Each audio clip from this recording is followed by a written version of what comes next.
ओम नमो भगवते वासुदेवाय। श्रीमद् भागवत महात्म्य, पहला अध्याय। देवऋषि नारद की भक्ति से भेंट। सच्चिदानंद स्वरूप भगवान श्री कृष्ण को हम नमस्कार करते हैं, जो जगत की उत्पत्ति, स्थिति और विनाश के हेतु तथा आध्यात्मिक, आदि दैविक और आदि भौतिक इन तीनों प्रकार के तापों का नाश करने वाले हैं। जिस समय श्री सुखदेव जी का यज्ञोपवीत संस्कार भी नहीं हुआ था तथा लौकिक वैदिक कर्मों के अनुष्ठान का अवसर भी नहीं आया था, तभी उन्हें अकेले ही संन्यास लेने के लिए घर से जाते देखकर उनके पिता व्यास जी विरह से कातर होकर पुकारने लगे, बेटा बेटा तुम कहाँ जा रहे हो। उस समय वृक्षों ने तन्मय होने के कारण श्री सुखदेव जी की ओर से उत्तर दिया था, ऐसे सर्वभूत हृदय स्वरूप श्री सुखदेव मुनि को मैं नमस्कार करता हूँ। एक बार भगवत कथा अमृत का रसास्वादन करने में कुशल मुनिवर शौनक जी ने नैमिषारण्य क्षेत्र में विराजमान महामती सूत जी को नमस्कार करके उनसे पूछा। शौनक जी बोले, सूत जी, आपका ज्ञान अज्ञान अंधकार को नष्ट करने के लिए करोड़ों सूर्यों के समान है। आप हमारे कानों के लिए रसायन अमृत स्वरूप सार गर्भित कथा कहिए। भक्ति, ज्ञान और वैराग्य से प्राप्त होने वाले महान विवेक की वृद्धि किस प्रकार होती है तथा वैष्णव लोग किस तरह इस माया मोह से अपना पीछा छुड़ाते हैं। इस घोर कलिकाल में जीव प्राय आसुरी स्वभाव के हो गए हैं। विविध क्लेशों से आक्रांत इन जीवों को शुद्ध बनाने का सर्वश्रेष्ठ उपाय क्या है। सूत जी, आप हमें कोई ऐसा शाश्वत साधन बताइए जो सबसे अधिक कल्याणकारी तथा पवित्र करने वालों में भी पवित्र हो तथा जो भगवान श्री कृष्ण की प्राप्ति करा दे। चिंतामणि केवल लौकिक सुख दे सकती है और कल्प वृक्ष अधिक से अधिक स्वर्गीय संपत्ति दे सकता है, परंतु गुरुदेव प्रसन्न होकर भगवान का योगी दुर्लभ नित्य वैकुंठ धाम दे देते हैं। सूत जी ने कहा, शौनक जी, तुम्हारे हृदय में भगवान का प्रेम है, इसलिए मैं विचार कर तुम्हें संपूर्ण सिद्धांतों का निष्कर्ष सुनाता हूँ, जो जन्म मृत्यु के भय का नाश कर देता है, जो भक्ति के प्रवाह को बढ़ाता है और भगवान श्री कृष्ण की प्रसन्नता का प्रधान कारण है। मैं तुम्हें वह साधन बतलाता हूँ, उसे सावधान होकर सुनो। श्री सुखदेव जी ने कलयुग में जीवों के काल रूपी सर्प के मुख का ग्रास होने के त्रास का आत्यंतिक नाश करने के लिए श्रीमद् भागवत शास्त्र का प्रवचन किया है। मन की शुद्धि के लिए इससे बढ़कर कोई साधन नहीं है। जब मनुष्य के जन्म जन्मांतर का पुण्य उदय होता है, तभी उसे इस भागवत शास्त्र की प्राप्ति होती है। जब श्री सुखदेव जी राजा परीक्षित को यह कथन सुनाने के लिए सभा में विराजमान हुए, तब देवता लोग उनके पास अमृत का कलश लेकर आए।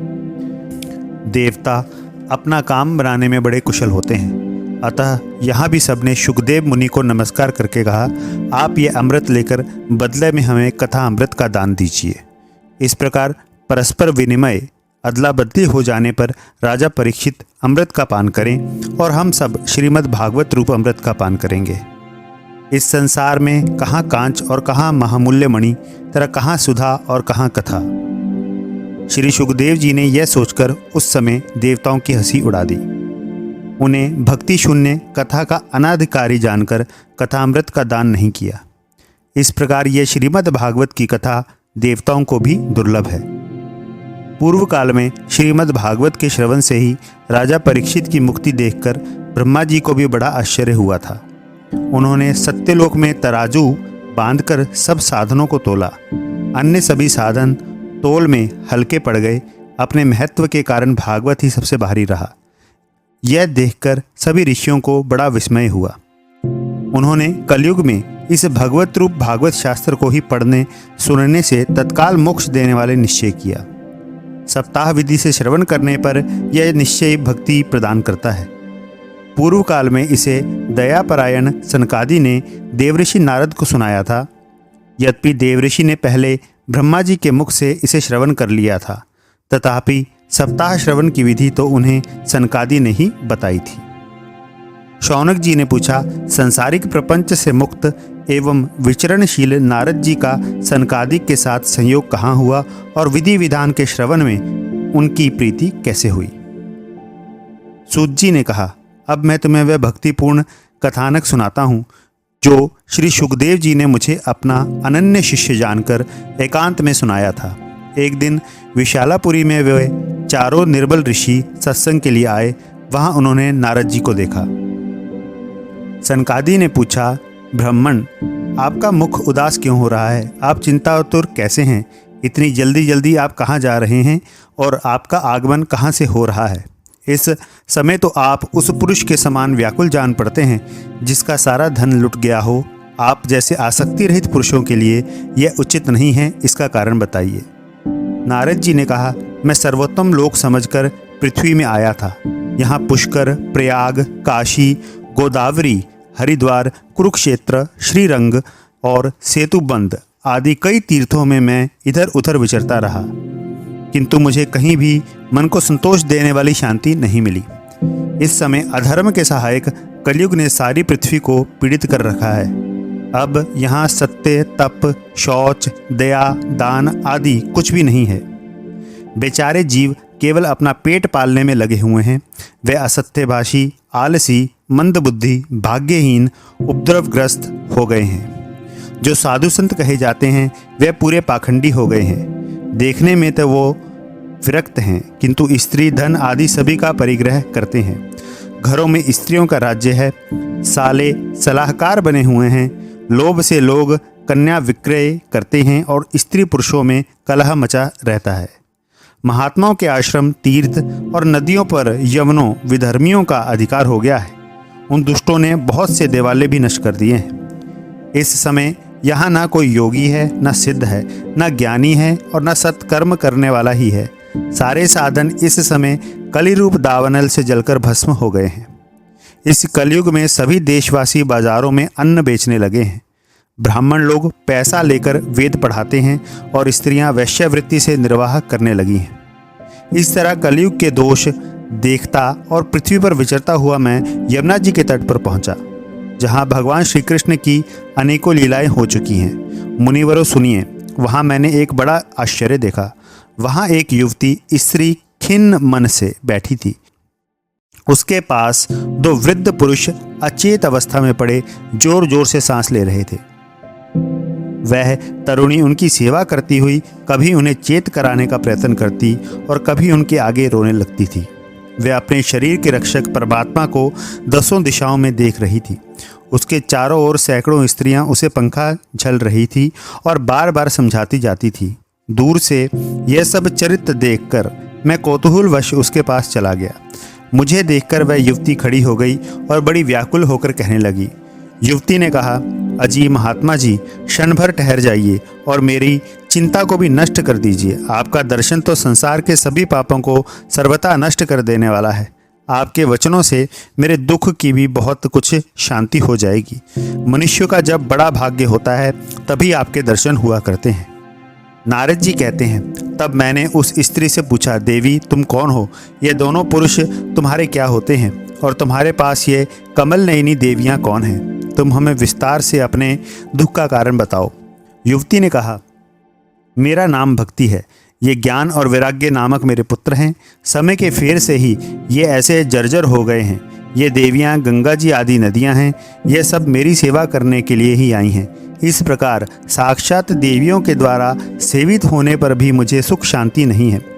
तपोधन, अब ध्यान देकर मेरा वृत्तांत सुनिए।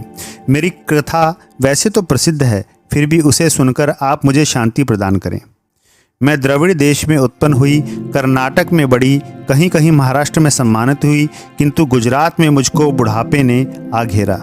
वहाँ घोर कलयुग के प्रभाव से पाखंडियों ने मुझे अंग भंग कर दिया। चिरकाल तक यह अवस्था रहने के कारण मैं अपने पुत्रों के साथ दुर्बल और निस्तेज हो गई। अब जब से मैं वृंदावन आई तब से पुनः परम सुंदर रूपवती सुरूपवती नवयुवती हो गई हूँ, किंतु सामने पड़े हुए ये दोनों मेरे पुत्र थके मांदे दुखी हो रहे हैं। अब मैं यह स्थान छोड़कर अन्यत्र जाना चाहती हूँ। ये दोनों बूढ़े हो गए हैं, इसी दुख से मैं दुखी हूँ। मैं तरुणी क्यों और ये दोनों मेरे पुत्र बूढ़े क्यों? हम तीनों साथ साथ रहने वाले हैं, फिर यह विपरीतता क्यों? होना तो यह चाहिए था कि माता बूढ़ी हो और पुत्र तरुण। इसी से मैं आश्चर्यचकित चित्त से अपनी इस अवस्था पर शोक करती रहती हूँ। आप परम बुद्धिमान एवं योग निधि हैं, इसका क्या कारण हो सकता है, बताइए। नारद जी ने कहा, साध्वी, मैं अपने हृदय में ज्ञान दृष्टि से तुम्हारे संपूर्ण दुख का कारण देखता हूँ। तुम्हें विषाद नहीं करना चाहिए। श्री हरि तुम्हारा कल्याण करेंगे। सूत जी कहते हैं, मुनिवर, नारद जी ने एक क्षण में ही उसका कारण जानकर कहा। नारद जी ने कहा, देवी सावधान होकर सुनो, यह दारुण कलयुग है। इसी से इस समय सदाचार, योग मार्ग और तप आदि सभी लुप्त हो गए हैं।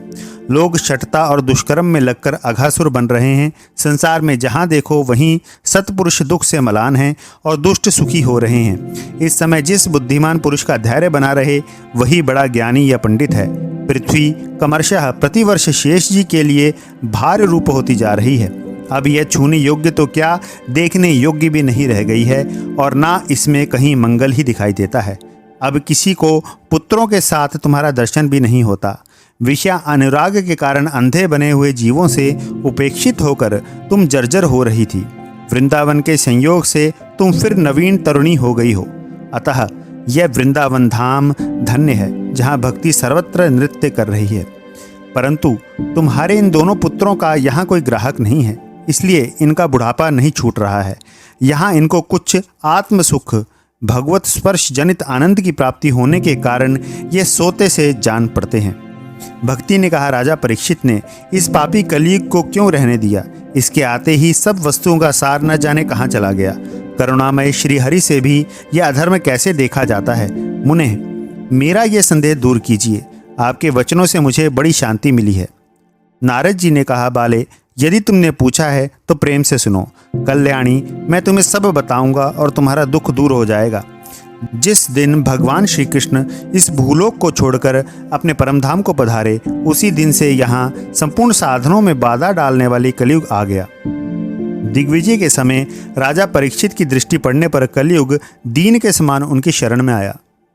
भ्रमर के समान सारग्राही राजा ने यह निश्चय किया कि इसका वध मुझे नहीं करना चाहिए, क्योंकि जो फल तपस्या, योग एवं समाधि से भी नहीं मिलता, कलयुग में वही फल श्री हरि कीर्तन से ही भली भांति मिल जाता है।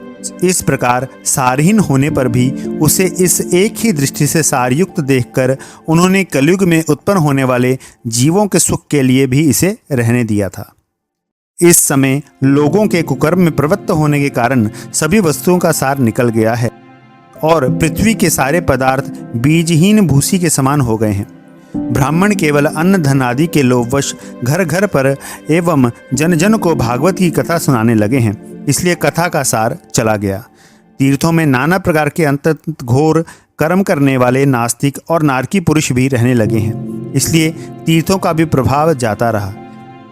जिनका चित्त निरंतर काम, क्रोध, महान लोभ और तृष्णा से तपता रहता है, वह भी तपस्या का ढोंग करने लगे हैं, इसलिए तप का भी सार निकल गया। मन पर काबू न होने के कारण तथा लोभ, दंभ और पखंड का आश्रय लेने के कारण एवं शास्त्र का अभ्यास न करने से ध्यान योग का फल मिट गया। पंडितों की यह दशा है कि वे अपनी स्त्रियों के साथ भैंसों की तरह रमण करते हैं। उनमें संतान पैदा करने की ही कुशलता पाई जाती है। मुक्ति साधन में वे सर्वथा अकुशल हैं। संप्रदाय अनुसार प्राप्त हुई वैष्णवता भी कहीं देखने में नहीं आती। इस प्रकार जगह जगह सभी वस्तुओं का सार लुप्त हो गया है। यह तो इस युग का स्वभाव ही है, इसमें किसी का दोष नहीं है। इसी से पुंडरीकाक्ष भगवान बहुत समीप रहते हुए भी यह सब सह रहे हैं। सूत जी कहते हैं, शौनक जी, इस प्रकार देवऋषि नारद के वचन सुनकर भक्ति को बड़ा आश्चर्य हुआ। फिर उसने जो कुछ कहा उसे सुनिए। भक्ति ने कहा, देवऋषि आप धन्य हैं, मेरा बड़ा सौभाग्य था जो आपका समागम हुआ। संसार में साधुओं का दर्शन ही समस्त सिद्धियों का परम कारण है। आपका केवल एक बार का उपदेश धारण करके कुयाधु कुमार प्रहलाद ने माया पर विजय प्राप्त कर ली थी। ध्रुव ने भी आपकी कृपा से ध्रुव पद प्राप्त किया था। आप सर्व मंगलमय और साक्षात श्री ब्रह्मा जी के पुत्र हैं। मैं आपको नमस्कार करती हूँ।